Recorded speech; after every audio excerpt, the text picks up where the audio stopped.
Welcome to Trinity Cathedral here in Miami for another conversation with my friends Father Sanford Groff from Good Shepherd Church and School in Tequesta and Ariana Hilton from Holy Family Church in Miami Gardens. We had a previous conversation about the nudge of God and what it's like to be nudged by God when God is trying to get our attention. And so we're going to talk a little bit more about what that nudge might mean, and then we're going to talk about what we do after the nudge happens. How do we deepen our relationship with God after God gets our attention? And then we're going to talk about how we try and make a distinction between what may be nudges from God and what may be nudges from other directions that may seem perhaps to be from God, but may not in fact prove to be from God. So it's a lot of important stuff we're going to talk about today.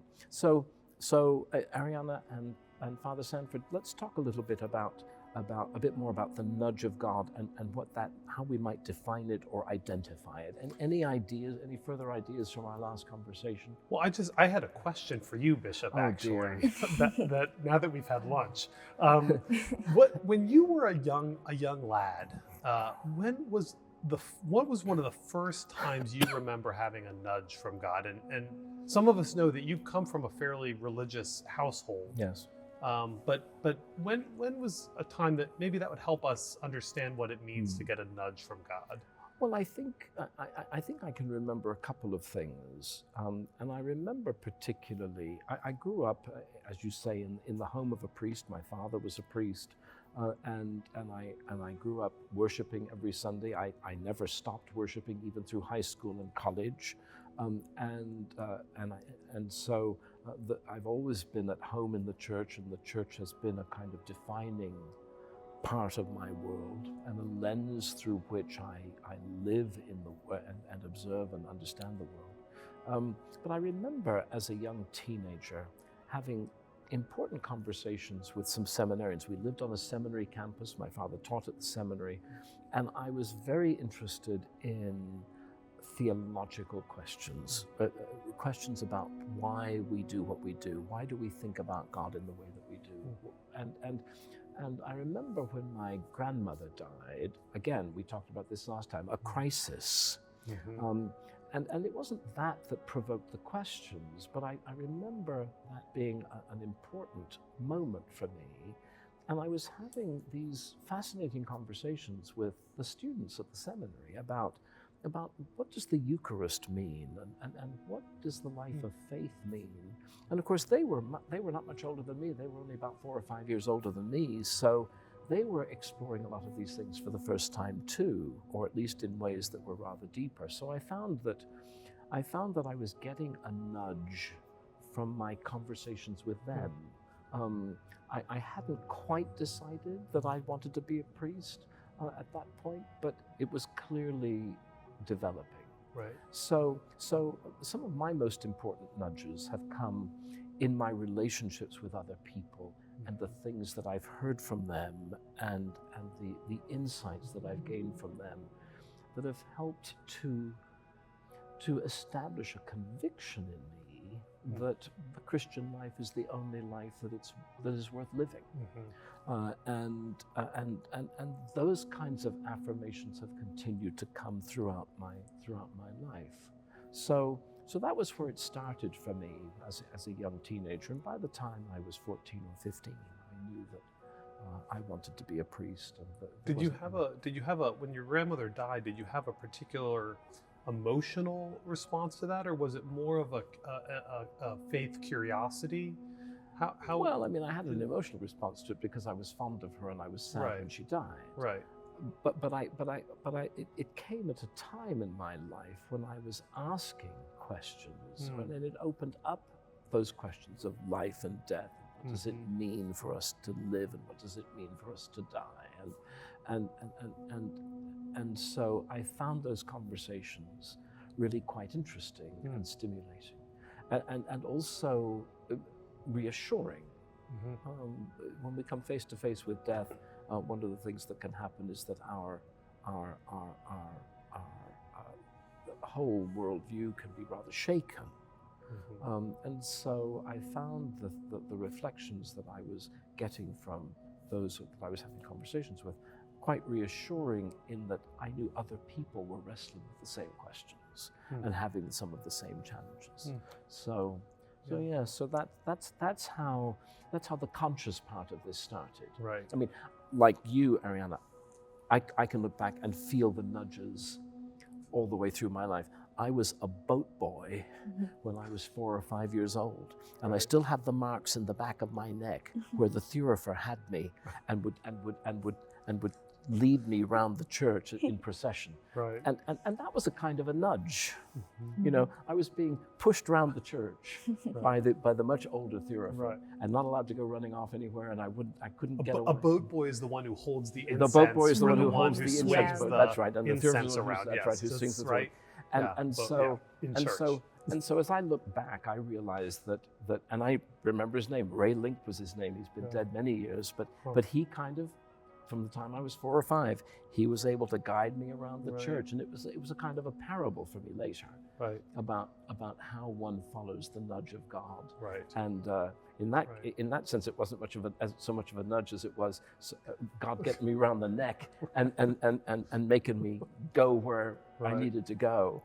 But still a nudge. Isn't it? It's interesting how, Ariana and Bishop, we have these stories about how the community is so, and the voices of others is so, God uses those to kind of speak to us in those moments when maybe it is emotional, maybe it's more intellectual or theological, and yet it's that community, even broadly conceived. It might be the theater group like we talked about last time. It doesn't have to be the church, right?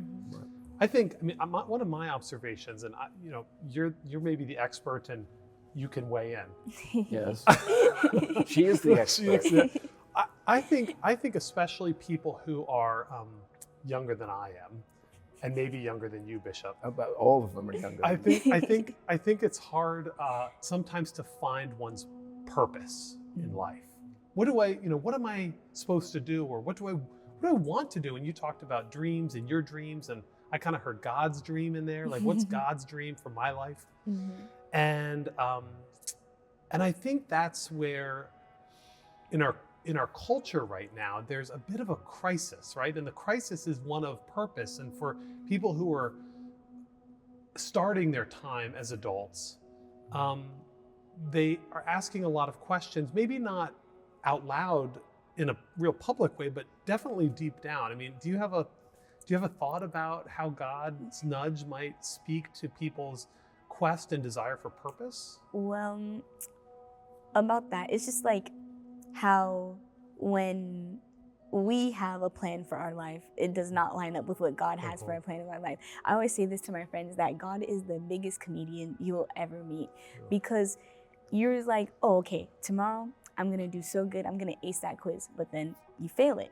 God is up there laughing, because in his book of all those names that he has with your names on it, he's laughing like, you think you're gonna get an A on that quiz, but you didn't study last night, so you fail it. And he's just up there having a jolly old time, laughing at all of our plans when he knows that's not what's gonna happen. And it's kind of just wanting to know what is going to happen. And like, just, we thrive on what we want to know the answer to, what's going to happen, what our futures are going to look like at this age. And we're just so concerned with what the future looks like that sometimes you just have to sit back, relax, and wait for God to work his way through you, and just trust and hope that he will. Yeah. What about this? Because Jesus says, don't worry about tomorrow. Today has enough trouble as it is. What if God is as interested in what's going to happen to us as we are, and God isn't quite as certain as we think God may sometimes be? Because, of course, God can't predict what we're going to do and how we're going to respond. So maybe God is sometimes as surprised at our response as we are. That must be a possibility too, because we say that God gives us free will, which means that God hasn't plotted everything for us, because if he did, then we'd lack free will and we wouldn't be able to have a say in this. But what the nudge of God is inviting us into this partnership, isn't it? Where God is saying, I want to live into your future with you, as a companion with you, and together we'll do this. It's not a divine guessing game. It's not me trying to figure out what God wants. It's me saying to God, I'm with you in this, and I want to reflect your love and your care and your concern for me and for the rest of the world in what I do. I wonder how that sounds to you both as a way of thinking about this, because if I had to think about what God wanted from me, I'd go nuts. If I had to try and guess, I'd go nuts. But I get much more comfort in thinking to myself that, or in the understanding that God is as interested in me and what I'm thinking about as I am interested in what God is thinking about.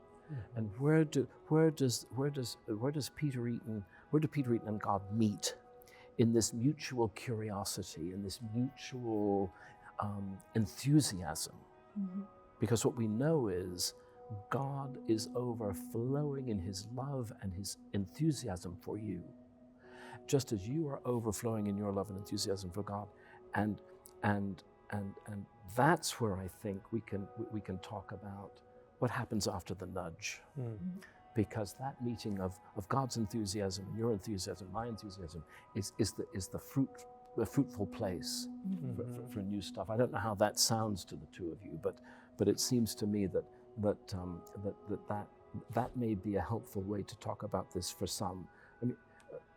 I think that I'm glad you brought in free will, right? Because God is not coercive, right? So God is not saying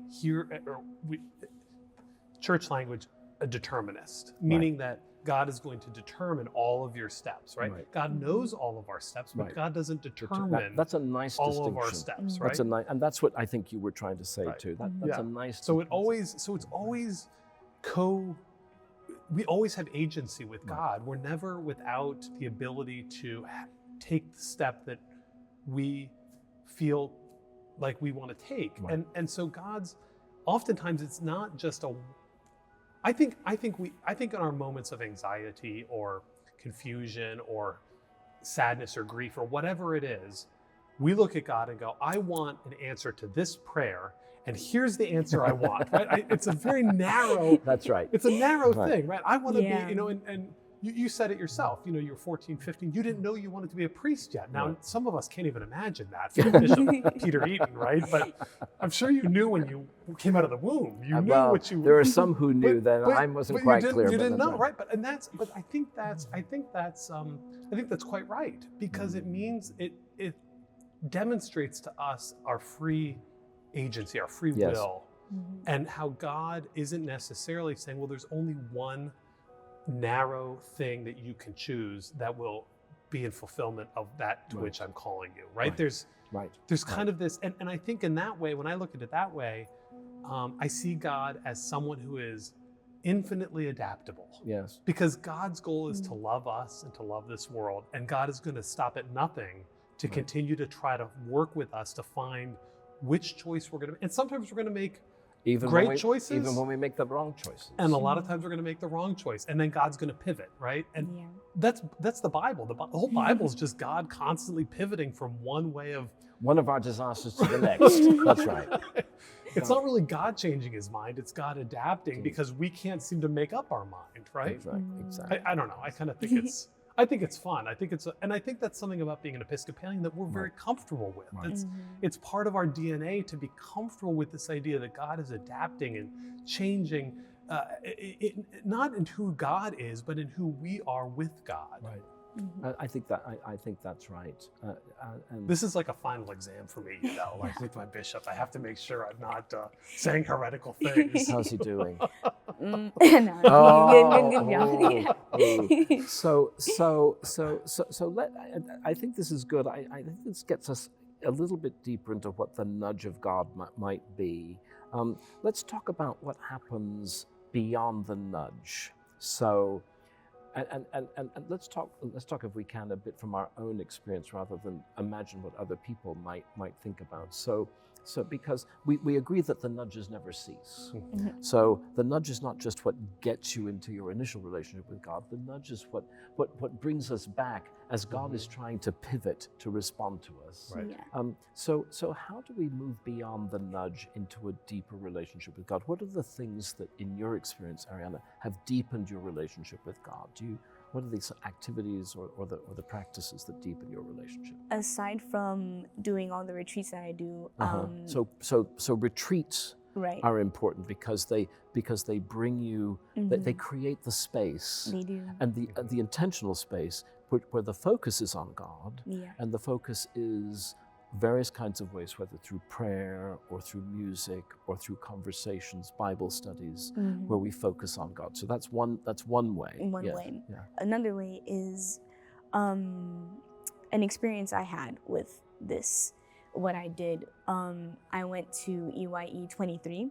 This is the Episcopal Youth Event in 2023. Yes, in right? 2023, and Where was that? it was in Maryland, Oh, in Maryland University. I'm pretty sure. Okay, that's And right. I think I remember that. yeah, and then what was it? The previous summer, like a week before I went on the trip, my friends all decided to go on our group chat, and they all texted me, Ari, whenever we hang out with you, we feel like we're walking on eggshells. You're a little too sensitive, this and this and that. I was holding my phone, I was shaking, I was on the verge of tears, and I was like, oh my gosh, like, wait, what do I do now? Because I was like I was mad, I was angry, I was sad, because like all my friends don't, like, they were like really like telling me everything that I was doing wrong. And then I was too scared to say, but also you guys do X, Y, and Z. I couldn't say that either because I was just scared. So I was like, I can't do this. I just like wrapped it up. I was like, you know what? I'll back away. I'm sorry. And it ended it. Then I went to EYE. The whole thing changed. I learned about my faith more and experiencing other youth who had the same religion as me, because we are all Christians, but I go to a Catholic school and we have different denominations. Me being Episcopalian, I always have to explain to all of my friends what it is and what you do, and like telling them that there are some similarities, but there are still differences between the two churches. And whenever I say I'm an Episcopalian, the first thing I hear is, "Are you pescatarian?" And I was like, Pescatarian. Pescatarian? And no. And then I went to EYE and I was telling those people about it too, and they were like, yes, I always get pescatarian too. So having the same relatable experiences and learning about other people and finding that community that I haven't gotten in such a while, and also being so sad from my friends in that previous incident, and just going through it and learning about my faith and just becoming stronger and understanding more of who I was, because religion is a really big thing to me as well. And it sort of defines who I am. And so I like to implement that in however I want in my life. So with those experiences, I just learned how to accept who I am and accept that I am a sensitive person and it's okay to be emotional, and just tell my friends, if you can't handle it, then we shouldn't be friends, because that's not what it's meant to me. And just learning about that and spending the time at EYE, learning about all of this stuff is just really my nudge, and how I try to implement me being happy, because laughter is the best medicine, as they say. And so I'm known for like my smile. Everybody notices that I smile a lot, and I want to, because I want to know people. I want to be inviting to whoever I meet, and I want to be that friend that I didn't get back all those years ago, you know. And so just trying to do that was a nudge of God, trying to make me a positive person and trying to implement God's love throughout wherever I go and whatever I do. So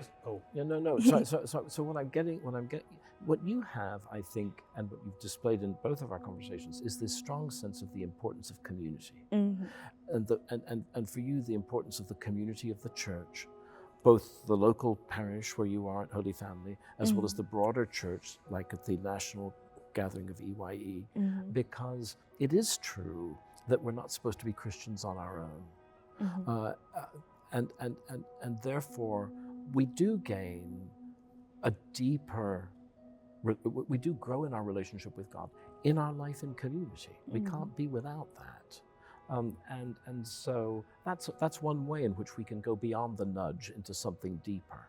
Prayer, Bible study, worship, activities. Another way, of course, that we can grow deeper in our relationship with God are in acts of various kinds of service, because Jesus himself tells us that when we are serving those who are the neediest, we are actually serving him. And so that really is a concrete place that Jesus has told us himself that he will be present. We know he's, we can't always say where God is absent, but we can say where God is going to show up. And God's going to show up in the Eucharist, because God has told us, Jesus has told us that he's going to be there every time we celebrate the Eucharist. Jesus is going to show up. Jesus is going to show up in the poor and those in need. Jesus is going to show up when people are brokenhearted, sad, or miserable. Jesus is going to be there when we're facing the tough bits of life. Jesus is also going to be there when we're joyful and happy, because Jesus went to parties as well as to funerals, and we forget that too. So it's in our human encounters, paradoxically, that we can so often grow more deeply in our relationship with God. But you were going to say I was just going to, first of all, thank you for sharing that story. And I hear that the nudge for you came because the friends, not the EYE friends, the original friends, they misinterpreted you. They kind of got you wrong, right? Like in terms of how they saw you, and you were like, and you said, I'm sensitive, right? But they were seeing a part of you that you didn't really see in yourself, and so they kind of got that wrong about you. And then when you went to EYE, it wasn't that God's nudge was, oh no, there's, no one will ever get you wrong again. It was actually, even in where I am, people get me wrong too, right? They call us pescatarians instead of Episcopalians, right? So you shared that commonality of being misunderstood or misinterpreted.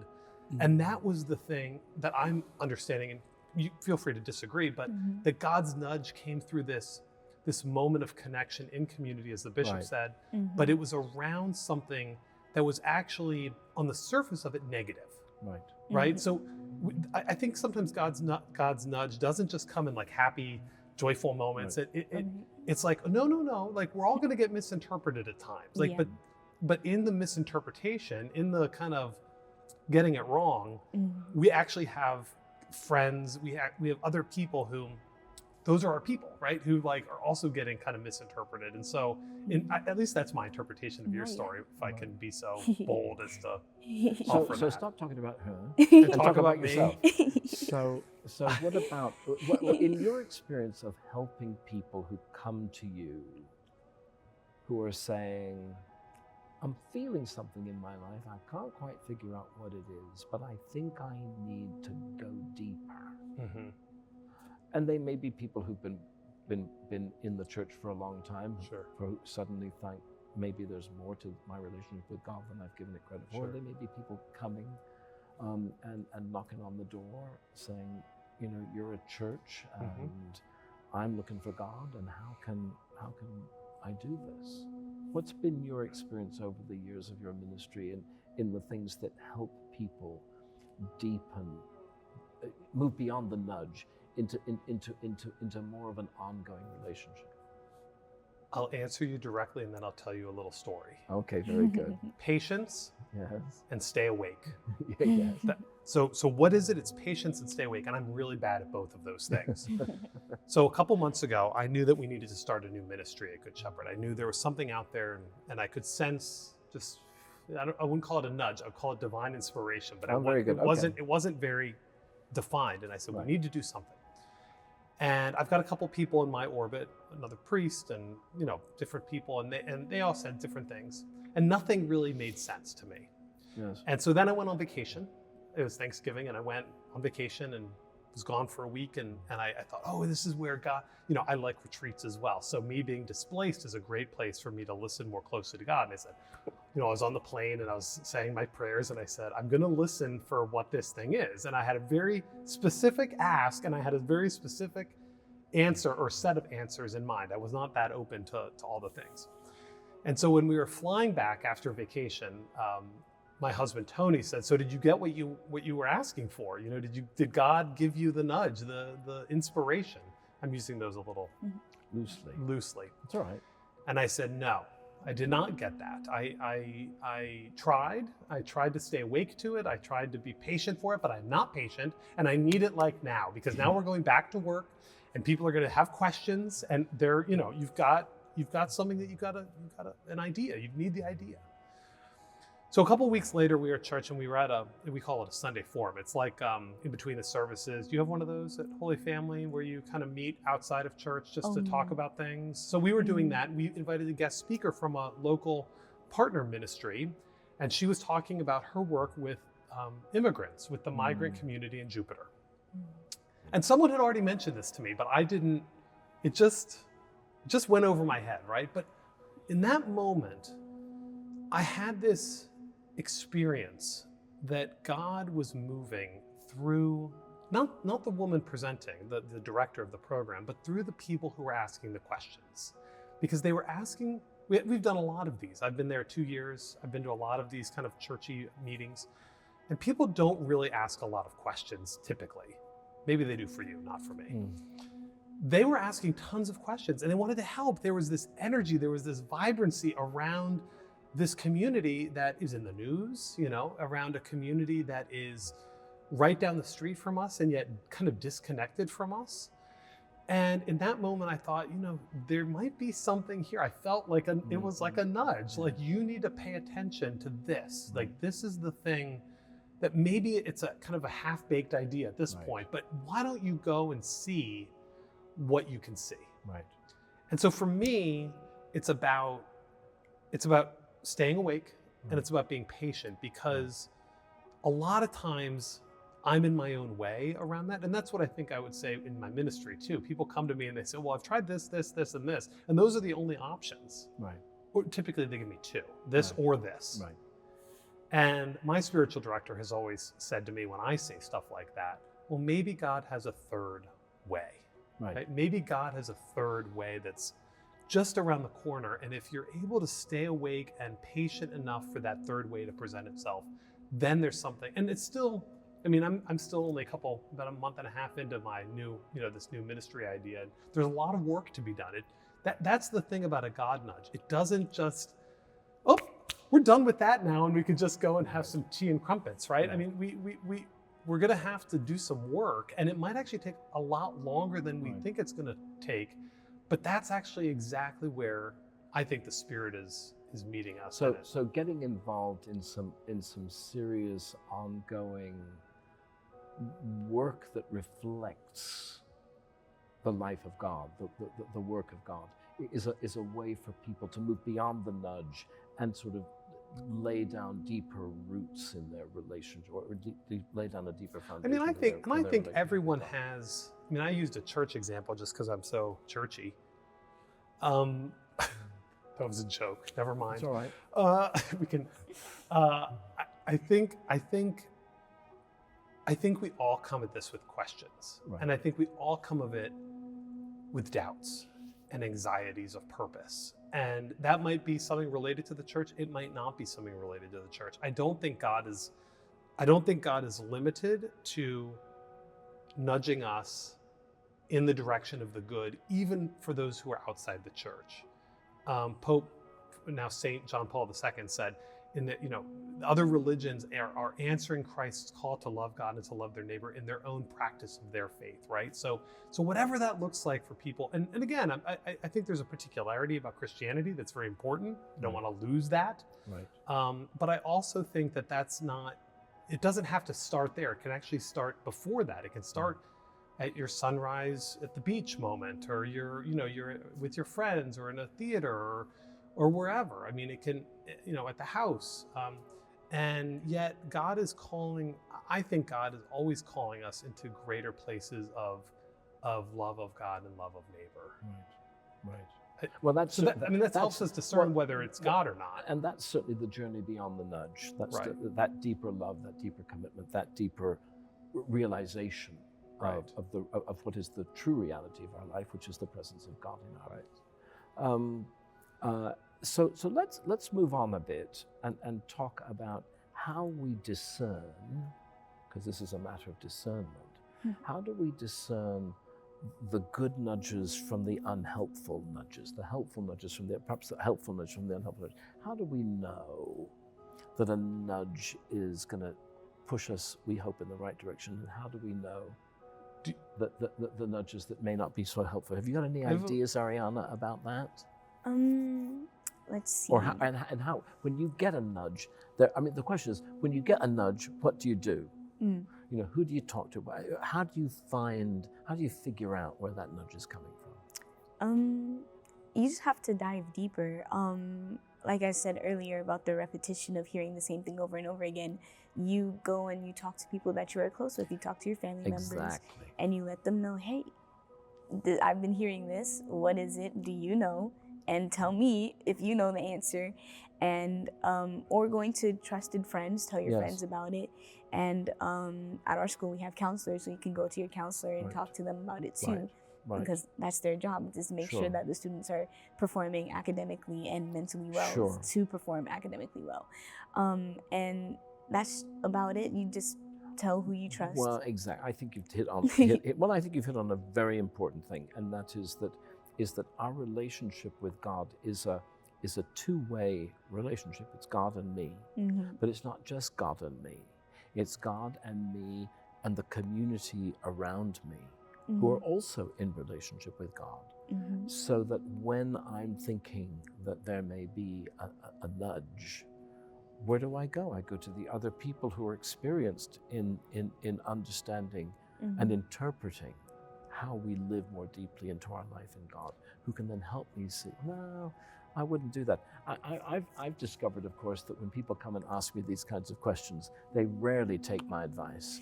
and so that's another thing that can happen. You know, we're free not to take advice about these things, because they are often very important. Although normally we learn the hard way that if we don't take the advice of people, we usually end up in more of a pickle. So I think in Christian spirituality terms, we've always relied on the wisdom of others around us, who have our best interests at heart, but who also have experience of their own wrestling with their own questions about how am I more faithful in my life with God. Bishop, I have a two-part question for you in that same vein. Number one, do you find that the nudges of God become less and less as you gain wisdom, experience, and ecclesial place? Ecclesial means he's a bishop, like he's not in the church. But secondly, and the more important question is, not just quantity, do you find that the discernment of the nudges is easier the more you have them? Well, I think it's an interesting couple of questions. I think the truth of our Christian lives, if we are honest about it, is that we're never finished. We're never finished. I think it's not a question of do the nudges still come. I think it's a question of how open one remains to nudges. The difficulty about growing old and stiff is not that there aren't nudges, but that we're less attentive. On the other hand, aging brings us nearer to that encounter face to face with God that will be ours at death. And so one of the things that provokes us to remain open to God's nudges, to God's invitations, to God's delight in us, is the fact that there's going to come a time, if it hasn't already arrived, when my spiritual work is going to be about preparing for my death and meeting God face to face. And that's an important thing. I remember there was a great bishop who used to say, this. He told this story. He was traveling on a train, and he sat opposite a chap who said to him, rather arrogantly, "Are you saved?" And the bishop said, not I am saved, which I suppose he could have said. He said, I hope I am in the process of being saved.